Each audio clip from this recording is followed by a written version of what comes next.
the people now shout for joy. Bless his name in the heavens. Let his power lead us all the way.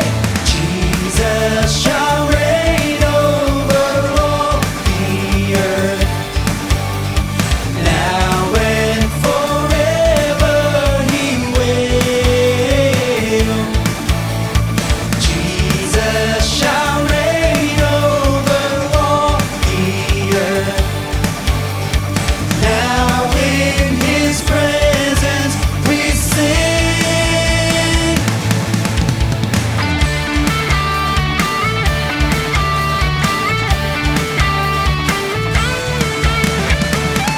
As his people bow before him to give honor, power, and glory, we will wait for the Lord. We will wait till his kingdom come. Bless his name in the heavens. Let his power lead us all the way. Jesus shall reign over all the earth, now and forever he will. Jesus shall reign over all the earth, now in his presence we sing. Hallelujah! Let's praise the Lord! He will reign over all the earth.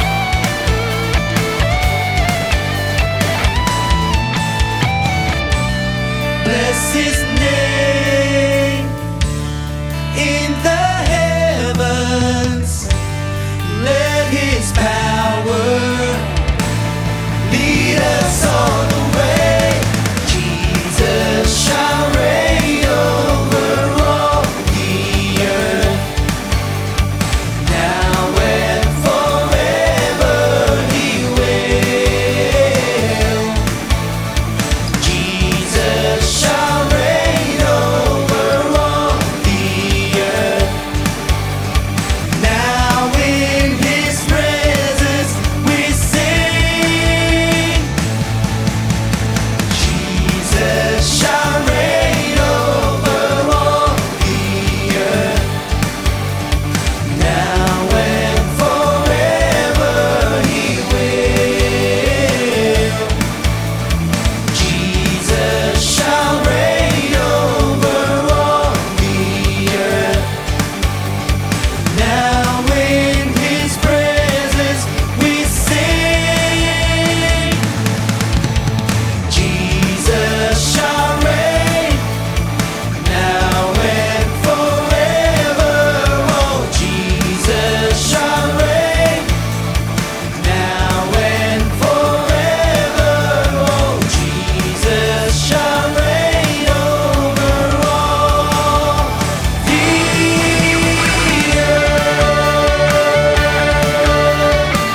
sing about you, Lord.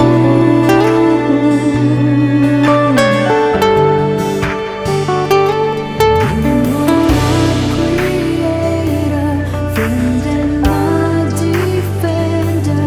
In your holy presence, I will sing everlasting praises, freely lifted to you. Truly, Lord, you are my everything. My everything, precious Savior, my Redeemer, King forever. I will sing of your great love, perfect Father, my head lifter, King forever. I will sing about my awesome God. Come on, let's worship. You are my Redeemer. Lift up your head, church. Your redemption draws nigh. Your redemption draws nigh. My head lifter, King forever. I will sing about my awesome God.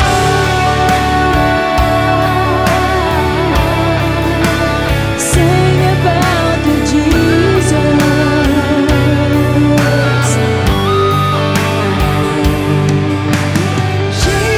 Jesus, Redeemer, King forever.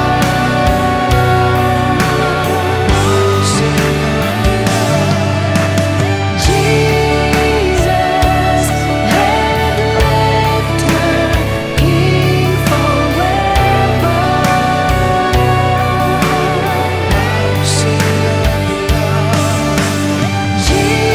Jesus, Redeemer, King forever.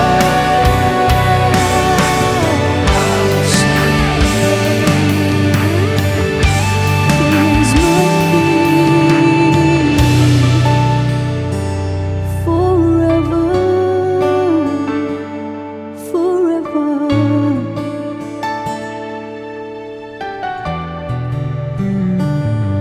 Resting in your presence, I will ever praise you, for you're my heart's treasure evermore. Dried my tears with your love, blood and life you've given.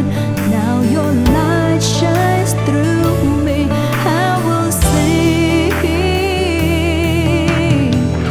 You're my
Whatever you want to do, Lord, you can do through me. Whatever you want to say, Lord, you can say through me. Whatever you want to change, Lord, you can change in me. Whatever you want to grow, Lord, you can grow in me. I'm yours.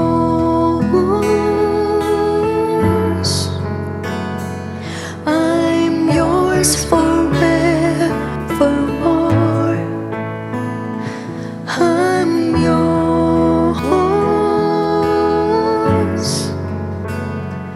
I'm yours forevermore. Whatever you want to start, Lord, you can start through me. Whatever you want to end, Lord, you can end through me. Whoever you want to touch, Lord, you can touch through me. Whoever you want to heal, Lord, you can heal through me. 'Cause I'm yours.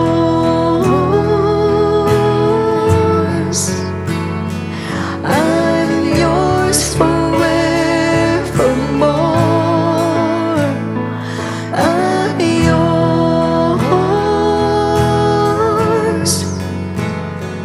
I'm yours forevermore. 'Cause I'm yours.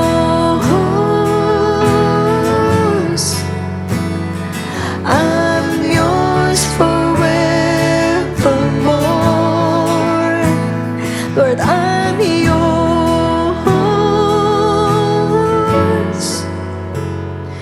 I'm yours forevermore.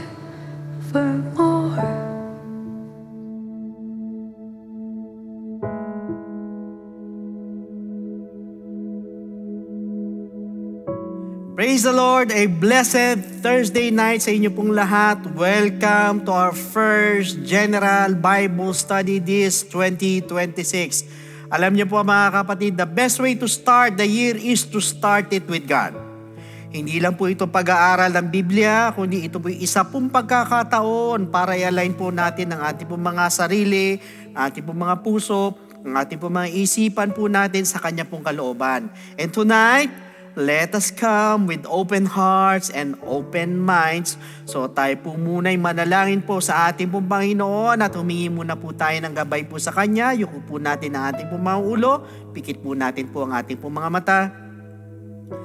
Heavenly Father, we thank you for gathering us again upang muli makapag-aral ng iyong mga salita. Lord, gawin niyo po kaming karapat-dapat at alisin niyo po anuman po ang hadlang sa aming mga puso at isipan.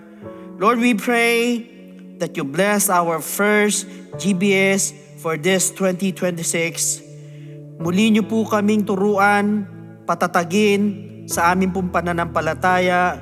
And Lord, anoint mo yung abang lingkod dahil alam mong wala akong magagawa kung wala ka. At gamitin niyo lamang po ako bilang instrumento upang maiparating po ang bawat mga salita at mensahe po ninyo.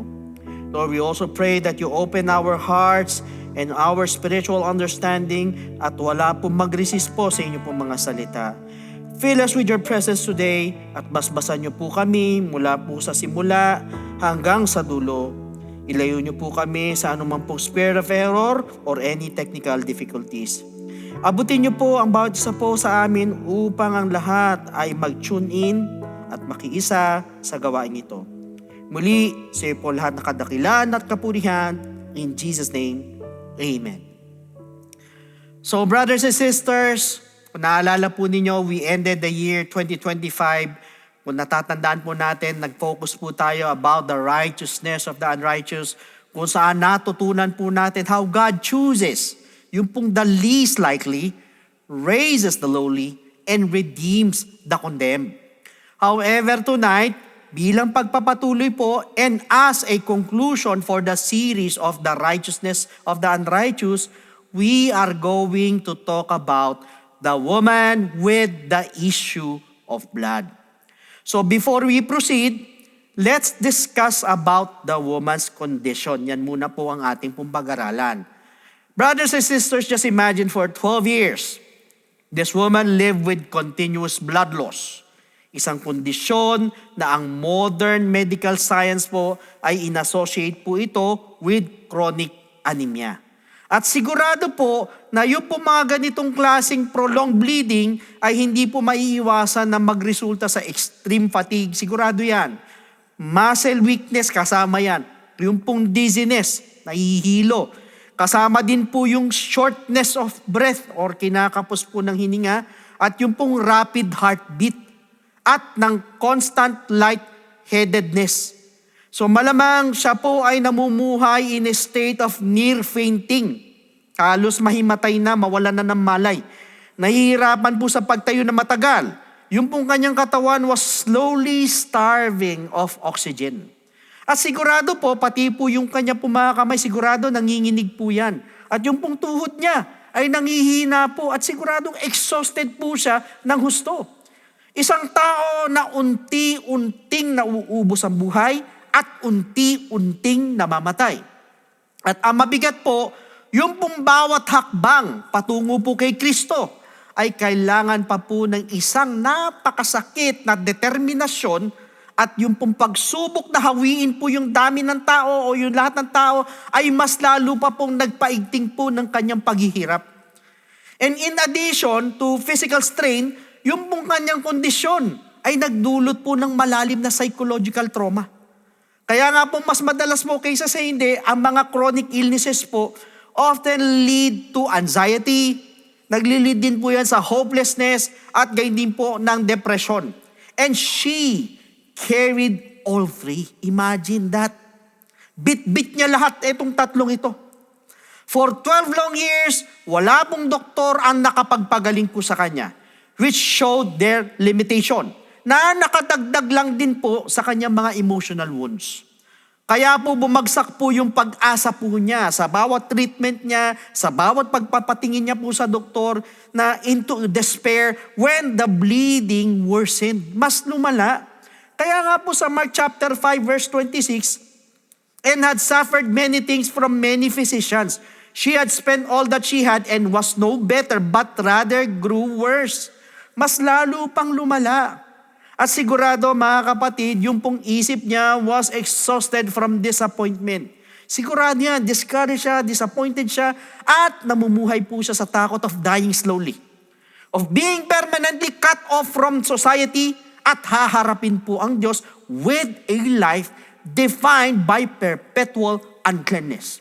Imagine, sa bawat pagsikat ng araw, ito po'y nagpapaalala po sa kanya that she was still unclean. Every day yun. Ganun na naiisip niya. Ganun na naaalala na. At yung pong bawat sablay sa pagpapatingin niya sa mga doktor ay siguradong bumubulong sa kanya sa puso niya. You will die like this. At yung pong kanyang emotional suffering was as real as her physical bleeding. So kung gaano katindi yung emotional suffering niya, ganun din yung kanyang physical na pagdurugo. So habang lumilipas po ang panahon, lumilipas ang mga taon, yung kanya pong health is steadily deteriorated. Yung pong continuous blood loss leads to a weakened immune system. At siguradong prone din po siya sa mga infections. Prone siya sa fainting at yung pong collapse ng physical strength. Maaaring nagka-insomnia na rin po siya mula po sa constant anxiety. sa digestive problems. Damay-damay na sa madaling sabi from bodily weakness and chronic headaches dahil po sa kakulangan po ng oxygen. So apparently, in the ancient world, such a condition was a slow death sentence. She likely felt death approaching na hindi po biglaan, kung hindi gradually. At malamang alam niya na konti na lang po ang panahon na natitira po sa kanya or ang itatagal niya po sa buhay. Or hindi na po siya magtatagal. Kaya siguradong punong-puno yung isip niya ng katanungan. Mamamatay kaya ako na mag-isa? Maalala pa kaya ako ng Diyos? At ang matindi po, yung pong kanyang poverty made matters even worse. Kaya nga po sa Mark 5:26, she had spent all that she had. Ibig sabihin, wala na po siyang pera pambili ng pagkain. Wala siyang pan-lodging or pang-assistance man lang. She could not afford servants. Hindi niya kaya. Relatives or kahit kapitbahay para dalhin po siya kay Jesus Christ kahit na willing pa sila. But you know what? Have you ever wondered if the woman with the issue of blood ay isa pong Gentile or isa pong Jew? Naisip niyo po ba yun? I just want you to know na lahat ng internal at cultural evidence ay nagpapakita po that she was a Jewish woman, not a Gentile. Bakit ko po sinabi? First, she was subject to Levitical purity laws.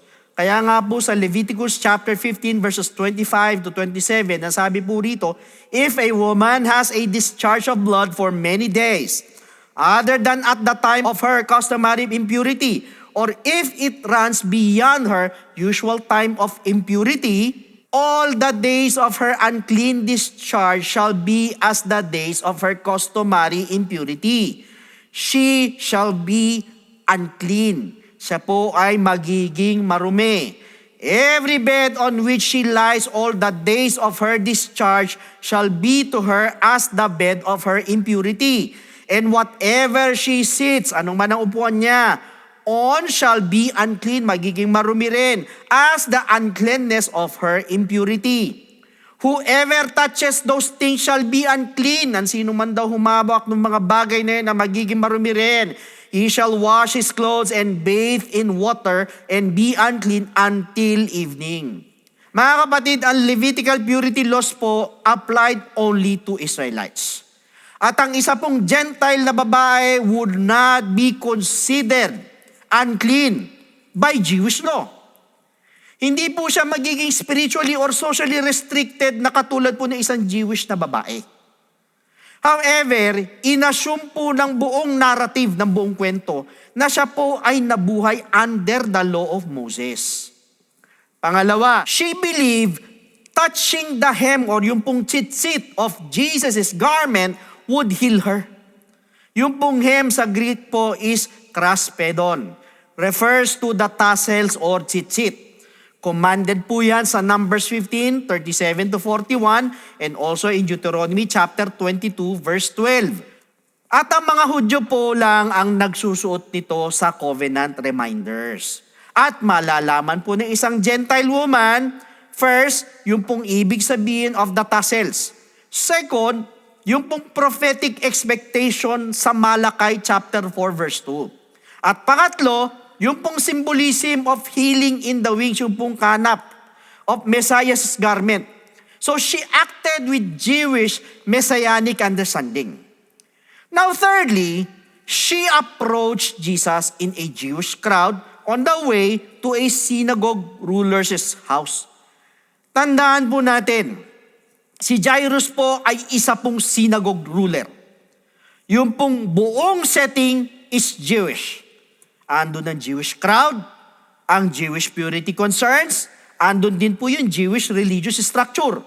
At ang isang Gentile na babae po pushing into a Jewish crowd around the synagogue leader ay napakahirap pong isipin. It is unthinkable. Isa kang Gentile na babae, papasok ka sa isang Jewish crowd na nandun yung synagogue leader. Mahirap pong i-imagine.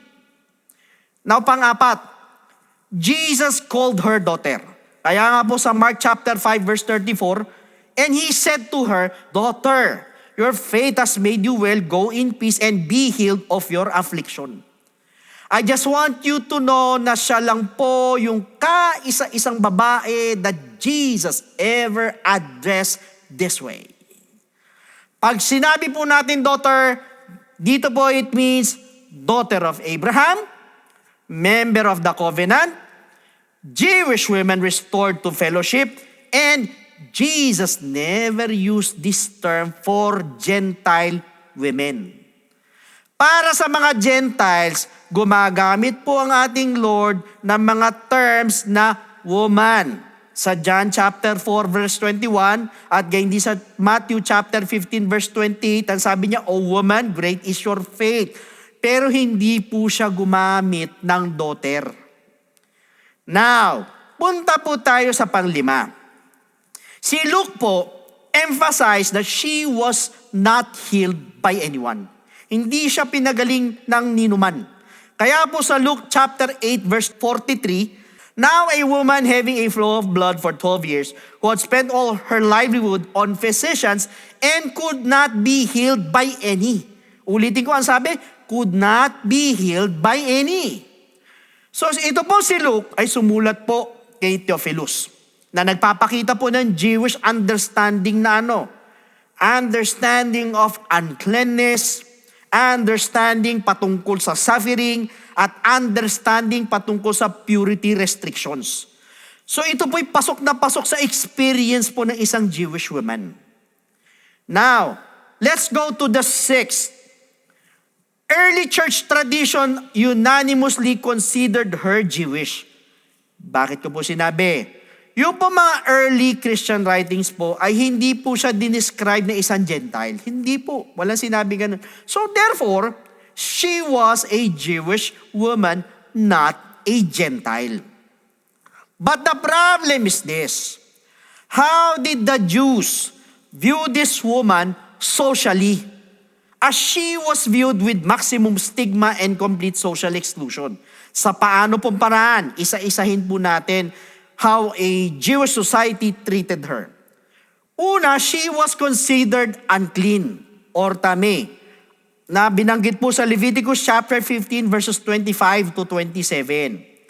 So brothers and sisters, anything she touched was unclean. Anyone or anybody who touched her became unclean. Sino man ang humipo sa kanya ay magiging marumi rin. Yung kanya pong bed, yung kanyang chair, yung kanyang clothing became unclean. Naging marumi rin. Magmula sa kanyang higaan, upuan, pati damit. She must remain outside normal gatherings. So, socially, ang tingin po sa kanya ay contaminated, untouchable, hindi pwedeng hipuin, religiously dangerous. Delikado raw siya pagdating sa religion. Someone they must avoid. Isang tao na dapat daw iwasan. Pangalawa, she was isolated from community life. For 12 years, she could not attend synagogue. Hindi siya pwedeng umattend. For 12 years, she could not join temple worship. At for 12 years din po, she could not touch family members. At gayon din, she could not be touched. Hindi rin siya pwedeng hipuin. At could not join feasts. She could not join mga weddings, mga kasalan, even celebrations. So siya po ay namuhay na katulad po ng isa pong social leper, isa pong ketongin. But with a condition hidden under clothing. Ano pa? Many viewed her as cursed, sinumpa or judged by God. Hinusgahan daw ng Diyos. Although hindi po ito tama, kasi po yung pong common belief sa panahon po ni Jesus Christ was, pag meron pong tao na nagsasuffer po ng long-term sickness, God is judging them. Yun ang tingin nila, yun ang view nila. Kaya po sa John chapter 9 verse 2, and his disciples asked him saying, Rabbi, who sinned? Sino nagkasala? This man or his parents? That he was born blind. So, iisipin ng mga tao, she must have sinned. Siguro nagkasala yan. Or iisipin din ng mga tao, God is punishing her. At ang iniisip din ng mga tao, God is displeased with her, hindi nalugod ang Diyos sa kanya. Or stay away from her, she is unclean. Ano pa? She carried deep shame. Yung malalim na kahihiyan, yung matinding kahihiyan. Ang ibig sabihin, ng kondisyon niya po was shame in public, shame in family, and shame in religious life. At ang identity po ng isa pong Jewish woman ay nakatali po saan? Sa marriage, nakatali po yan. Sa pamilya, nakatali po yan. Sa fertility, nakatali din po yan. Even sa purity, nakatali po siya. Kaya, yung pong kanyang bleeding would be viewed as a barrier pagdating po sa marriage, isang barrier pagdating sa intimacy, isa ding barrier to motherhood, at isa din pong barrier to religious life. That means, socially, she was seen as unfit, she was seen as unclean, marumi, she was seen as unwanted, hindi siya kailangan, and unworthy, hindi siya karapat-dapat. Ano pa? She was a social outcast even though she was a Jewish. At nilagay po siya ng kanyang kondisyon sa laylayan or place her on the margins na katulad po ng leper, katulad po ng lame, katulad ng mga bulag, even like beggars, and like those rejected. That means she was an insider by ethnicity but an outsider by condition. Ganyan po ang tingin sa kanya socially. Apparently, ano naman po ang tingin sa kanya dito sa babaeng na dinudugo for 12 years bilang Hudyo naman? Ang tingin po sa kanya bilang Hudyo, they were often seen as cursed under God's judgment. Kasi po, people assume sickness equals God's displeasure. Ganun po nila binuview. For example, sa John chapter 9 verse 2, Rabbi, who sinned this man or his parents that he was born blind? Ito po ay nagpapakita ng universal belief na ang chronic illness equals punishment daw. At ang disability po equals sin somewhere in the family. Kaya po, yung pong babae with the issue of blood have been viewed as isang tao that God is punishing, or isang tao that is under a curse, or isang tao that is undeserving of God's blessing. Kahit na hindi po tama ang paniniwala na ito, it was deeply rooted in Jewish society. Not only that, bilang Hudyo, ang tingin po sa kanya, they were seen as unclean and contagious ceremonially. Para sa kondisyon po na katulad ng bleeding, katulad ng mga discharges, katulad ng leprosy at ng mga deformities. Yung pong batas ay pinangalanan po ito pong mga individual na ito as unclean or marurumi. Ibig sabihin, they contaminate others. They should not be touched. Hindi sila pwedeng hawakan. They must stay apart. Kailangan nakahiwalay sila. They cannot join worship. Na nagdulot naman po ng isolation, ng separation, ng fear, and avoidance. Nilalayuan po siya ng mga tao, hindi siya pwedeng umupo kung saan umuupo ang iba, hindi siya pwedeng yakapin at i-comfort man lang, as her condition became a social death. Bukod dito mga kapatid, ang tingin sa kanya bilang Hudyo ay they were believed to be unfit for holy space. Kasi po iniisip po ng mga tao, God rejects them. Iniisip ng mga tao, they cannot enter the temple. They are spiritually unworthy. So this is why, yung pong lame man ay umupo sa temple gate. At hindi po sa loob, sa Book of Acts chapter 3 verse 2. At yun naman po mga leper, they lived outside the camp. Nasa labas sila ng kampo. At yun naman pong bleeding woman ay hindi po pwedeng sumama sa worship for 12 years. Kaya socially, this made them second-class Israelites. Kahit na sila po ay tapat po sa Diyos. Aside po dito, pang-apat, they were often poverty-stricken and powerless. Kasi nga po, yung po mga chronic sicknesses ay sumisira po ng mga livelihood, wawasakin po niyan. Ability to work, family stability. Kaya po yung pong babae, spent all she had on doctors, became financially ruined, nawasak, nagkaubos-ubos, and lost social support. So similarly, yung pong blind beg ayon sa Mark chapter 10 verse 46. At yun naman pong lame man, nanlimos din sa Acts chapter 3 verse 2. And even the lepers depended on charity sa Luke chapter 17 verse 12. Kaya po, tinutulak po ng mga karamdaman, yung mga disease na yan, mga sicknesses na yan, ang mga tao to the bottom of society economically. At hindi lang po yan, they are often blamed or shamed. Yung mga tao at that time associated illness with hidden sin. Siguro may tinatagong kasalanan niyan kaya nagkaganyan yan. They associated din uncleanness, divine punishment, binarurusahan daw ng Diyos, family shame. At yun naman po mga disabled or yung mga diseased were often whispered about. Pinagbubulungan sila, pinagpekwentuhan sila ng kung sino-sino, kung ano-ano mga sinasabi sa kanila. They were avoided. They were considered inconvenient. Pag meron kang ganyang kasama, very inconvenient, nakakaasiwa, nakakailang. They were excluded from normal gatherings. Talagang hinihiwalay sila, hindi sila pwedeng sumama sa mga normal gatherings. So ito po'y nag-create ng mga layers of shame, kahihiyan, causing many to hide or keep silent. Nagtatago na lang yung iba at nananahimik na lang yung iba na katulad po nung babaeng dinudugo. At gayon din po, pang-anim, they were isolated from community and family. For 12 years, ito pong babaeng ito, she could not touch her husband. She may have been separated from her children. Maaaring hiniwalay din siya sa kanyang mga anak. She could not embrace friends. She could not sit on normal furniture. Hindi rin pwede. She could not participate in feast. Sa mga kasalan, sa Sabbath worship, hindi rin po siya obra.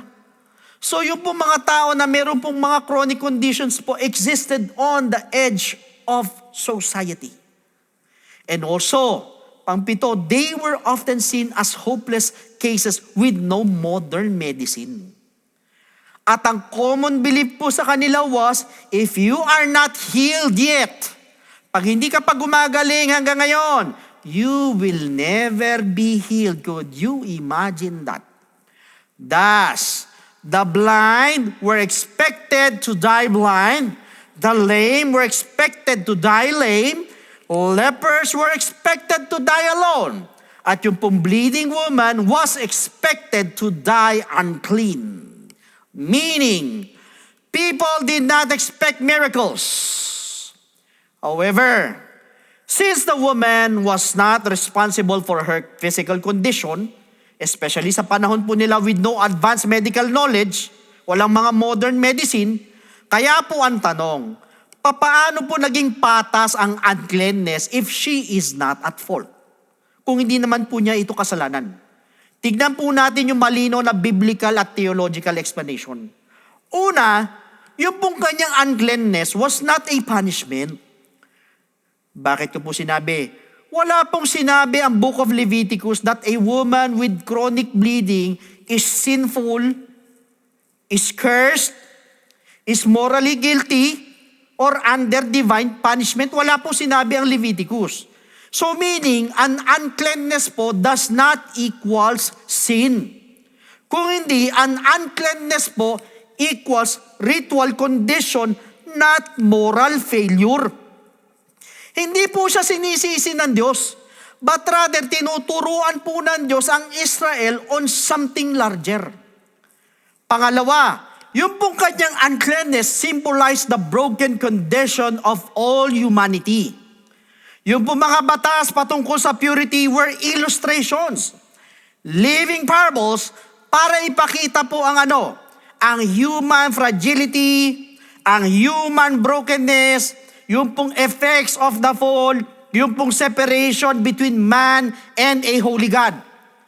Just as blood flow from the womb, ano po ibig sabihin? Life is draining. Nakaka-drain ng buhay. Something is broken. Something is not functioning as designed. Kasi po, sin caused all creation to break, na ayon po sa Romans chapter 8 verse 20 to 22. So therefore, God used physical conditions as symbols, not accusations. At yung pong kanyang kondisyon ay nagtuturo din ng pares na katotohanan na katulad sa leprosy, katulad sa blindness, katulad po sa lameness. Ito po yung mga visual metaphors of spiritual truths, not moral guilt. Pangatlo, God's purity laws were protective, not punitive or corrective. Bakit po siya tinawag ng Diyos na marumi? Because nung ancient times, panahon po nila, medicine was primitive. Ang hygiene was limited. Yung dugo or blood-related conditions could be dangerous. Wala pang mga gamot-gamot sa kanila nung araw, puro mga herbal lang sila eh. Ang hygiene, limitado. Hindi naman katulad sa panahon natin, may mga hot water tayo, meron tayong mga nabibili sa labas na mga magagandang bagay. Pwedeng hot, pwedeng cold. Ganun po sa kanila. At ginamit po ng Diyos ang mga rules na ito para to protect communities from infection. To prevent contamination. At ginamit din ng Diyos ito to create boundaries for health and safety. Nakita nyo kung gaano katalino po ang ating Panginoon. Ginagamit niya yung mga yan. Kahit na hindi po nila nauunawaan ng siyensya o ang science. Pero ito po ay naiintindihan po ng Diyos at pinoteksyonan po sila. So sa makatuwid, ang uncleanness po was about health preservation, not punishment. Now, punta po tayo sa pang-apat. The law created awareness of need, not blame. Ano po ibig sabihin? Ang sabi po sa Galatians chapter 3 verse 24, therefore, the law was our schoolmaster to bring us unto Christ, that we might be justified by faith. Sa purity laws po, tinuruan po ng Diyos ang Israel, you need cleansing. You need a Savior. You cannot fix yourself. Yan ang turo ng Diyos sa Israel. Kaya po, yung pong kondisyon ng babae ay nagpapakita ng isang broken body, nagpapakita ng helplessness, at nagpapakita ng need for divine intervention. At ito po'y tumuturo po sa prophetically to Israel's spiritual condition. The world's uncleanness. Tumuturo din po ito prophetically sa humanity's need for redemption in Jesus Christ. As the law exposes need, not guilt. Now, panglima. Jesus came to show that impurity does not defile him, but he cleanses it. Sa paano pong paraan? Ito po yung prophetic reversal under the law. Touching the unclean makes you unclean. But pagdating kay Kristo, pagdating po kay Jesus Christ, take note mga kapatid, touching the unclean makes the unclean clean. Not Jesus unclean. Ibig sabihin, pag ika'y humipo ng marumi, ay nagiging malinis yung marumi. Pero hindi ibig sabihin na si Jesus Christ po ay nagiging marumi. Na nagpapatunay that He is the fulfillment of the law, the source of true purity, the one greater than ritual boundaries. Kaya po yung pong kanyang kwento ay nagpapahayag na God did not make the law to condemn her. Hindi po yun ginawa ng Diyos para kondenahin siya. But rather, God made the law to highlight the power of the Messiah who would cleanse her.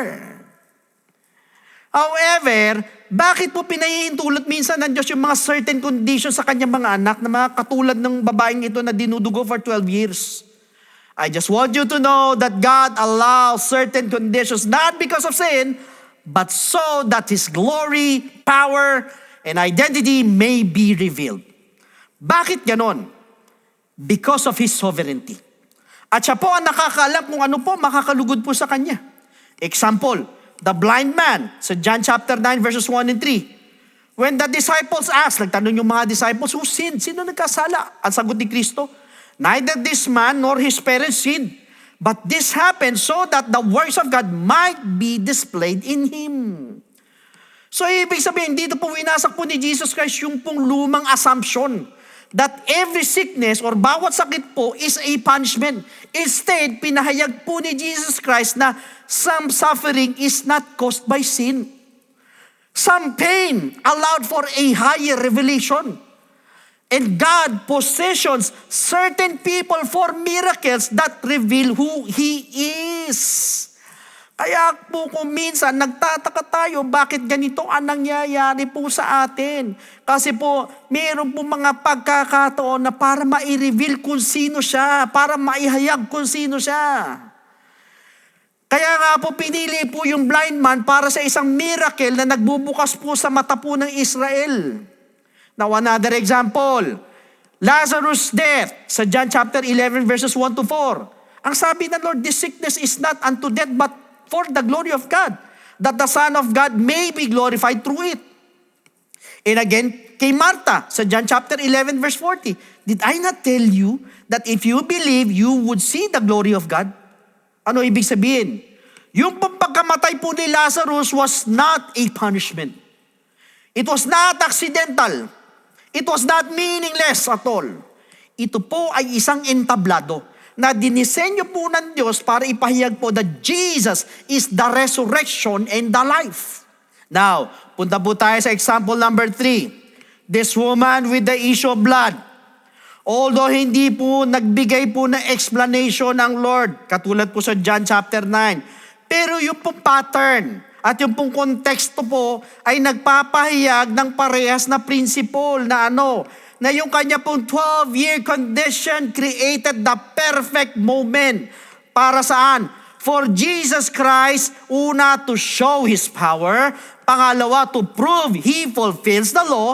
Pangatlo, to reveal Himself as the Messiah with healing in His wings sa Malakay chapter 4 verse 2. At hindi lang po yan. For Jesus to show that He cleanses the unclean instead of being defiled by them.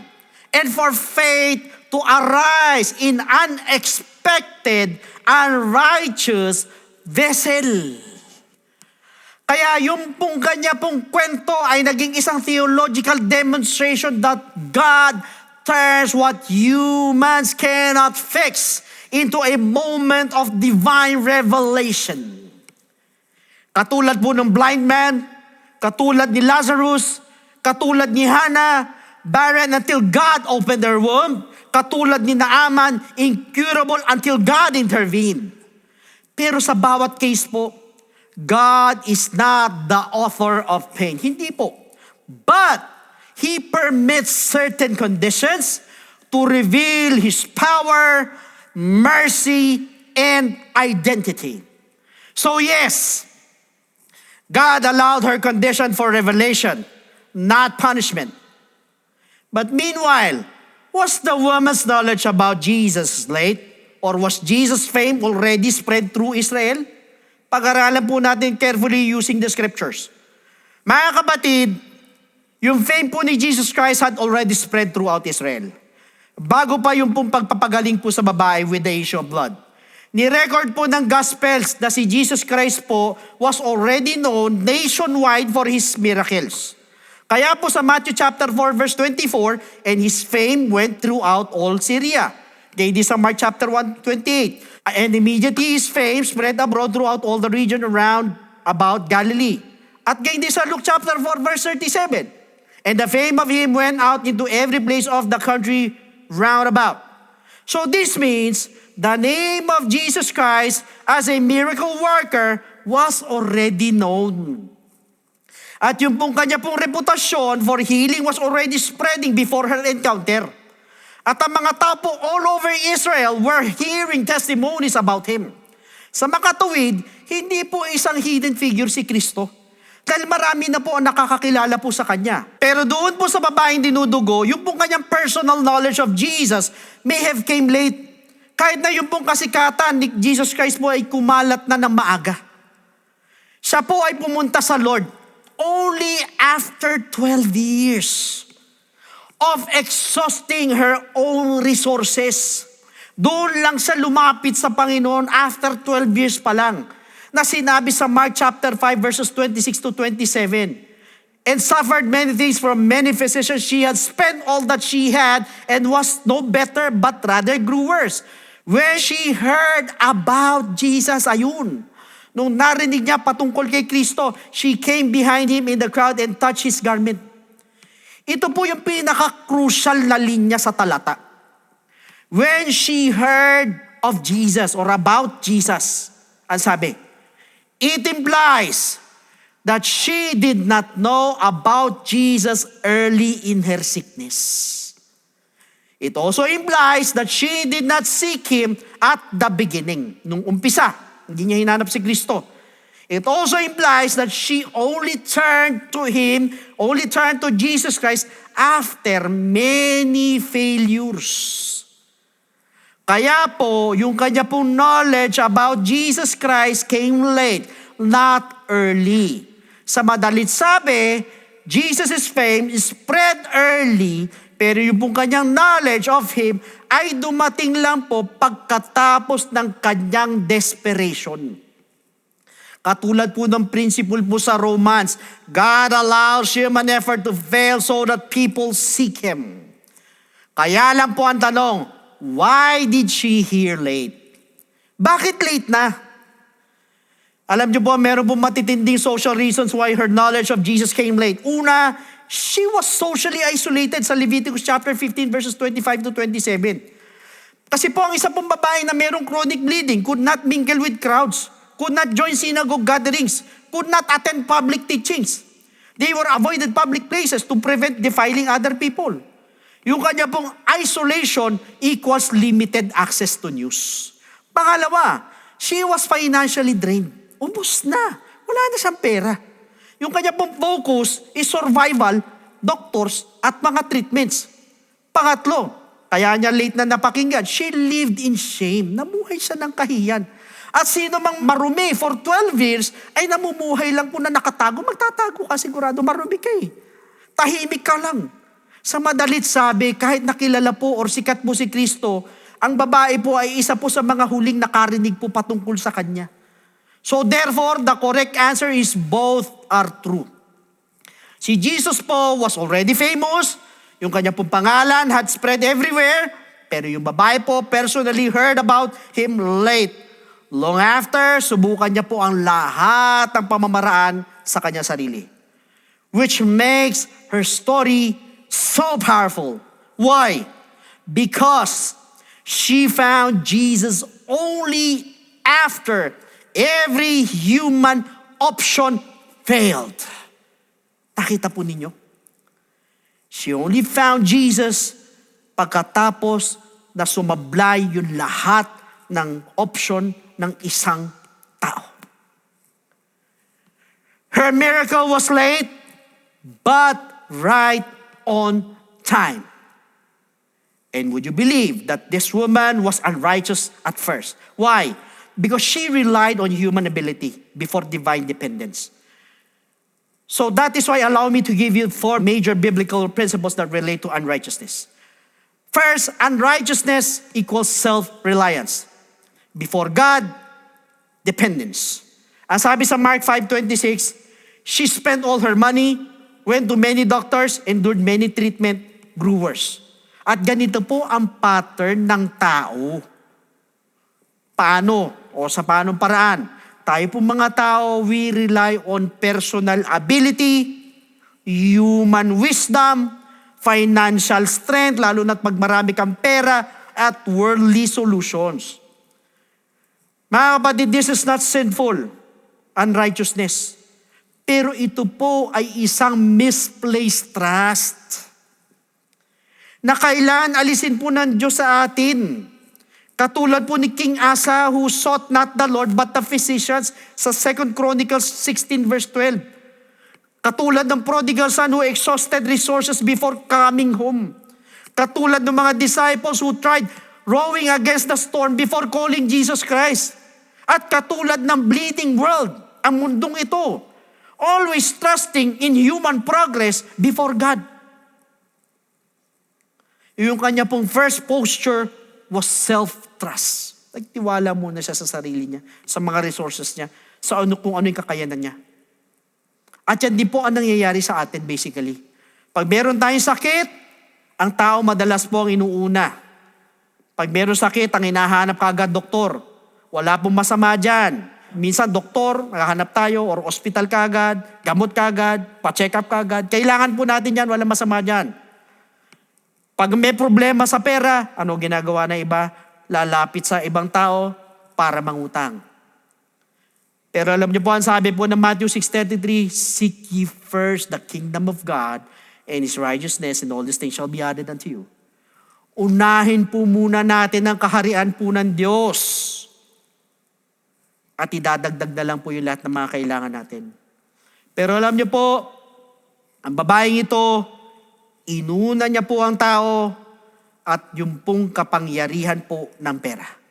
Kaya ang resulta, ang tagal niya pong nag-intay bago siya gumaling. Samantalang bilang Hudyo, pwede naman po siyang manalangin, pwede naman po siyang mag-pray para gumaling at unahin muna ang Diyos Pero inuna niya po at inasahan niya po ang tao at ang kanyang pera.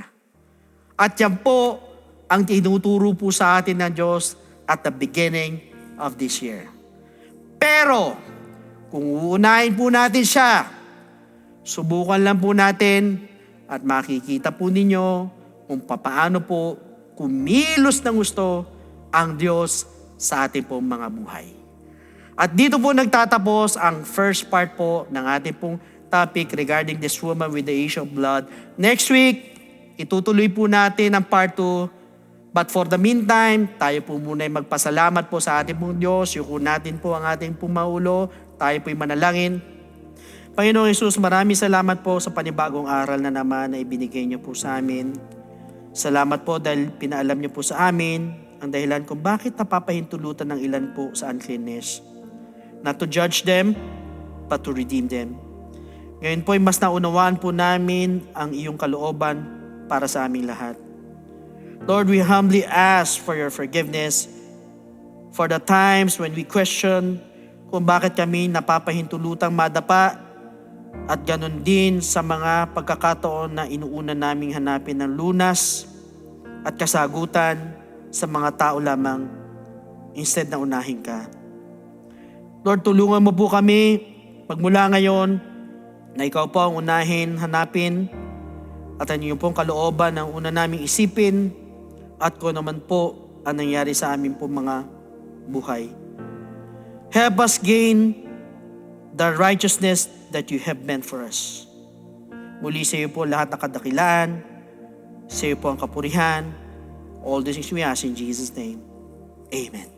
Glory to God, brothers and sisters. Napakagandang way to start the year right.